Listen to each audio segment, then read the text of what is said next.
Hi, Lewis Cahill here from Gink and Gasoline. I want to talk to you today about the new Scott Wave.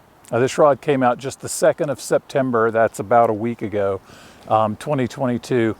And I've had this one for a couple of months. I've had the chance to fish it in a lot of different circumstances. And I know it's a little unusual that I'm standing on a trout river in Montana to talk to you about a saltwater rod, but there's a reason for that. I'll get to it in a second. So I took this rod with me to Belize a couple of weeks ago, and I was super impressed with how it performed. Now, the first thing you should know about the Wave is this is a mid-price rod. This is Scott's saltwater budget offering, and I think it retails for $675, as opposed to, you know, $1,000 that you're paying for a premium rod these days. And when I took it out and cast it the first time, my initial thought was, well, this feels an awful lot like a Sector.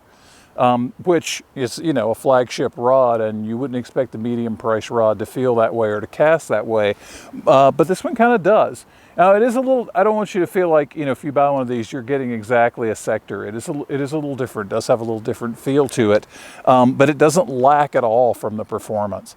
Now, this one is a 7-weight, 9-foot 7-weight, and I took it with me on a trip to Belize recently. Took it out the very first day, and the weather was a little challenging, to say the least.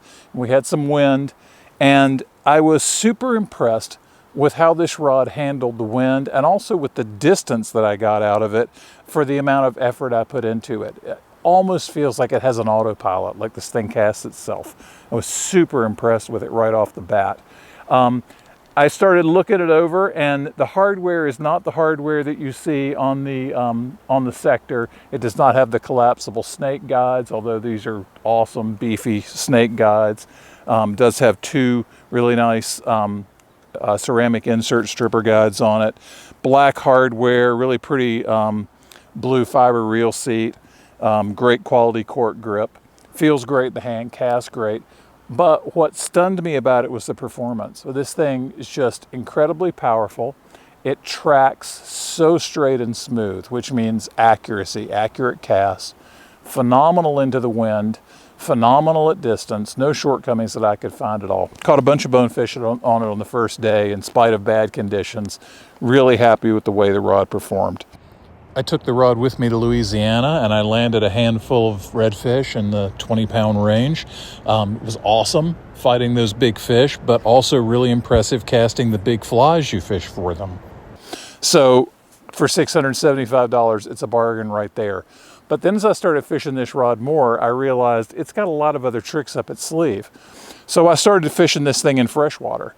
And I don't know about you, but I love a rod that can serve more than one purpose. If I can spend money once and get a rod that fishes several different applications, well, that's just a bonus for me, right? So this thing has kind of become my go-to streamer rod. Unlike a lot of saltwater rods, it actually handles a sinking line really well. It casts it beautifully, very efficient, very sensitive, easy to mend and manage line with it. I really like it a lot. With a weight forward floating line, I can throw poppers if I want a rod for bass. This is a great rod. So really a lot of bang for your buck out of this thing. An incredibly versatile rod, you know, for $675. And I know that $675 is still a lot of money. It's a medium price rod. It's not a budget rod. It's not a price point rod. It doesn't cast like a budget rod. It doesn't feel like a budget rod either.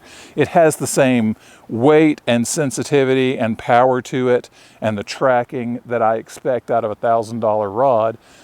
The hardware is super nice. The cork is super nice. No shortcomings I can find on it.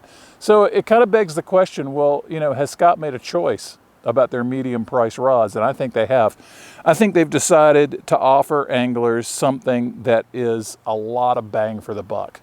And that's a trend I've seen from a couple of other companies too. A lot of rod designers are coming out with really phenomenal mid-price rods. And you know, there's still a lot of folks out there that are going to pay $1,000 for a fly rod, but come on, it's a lot of money.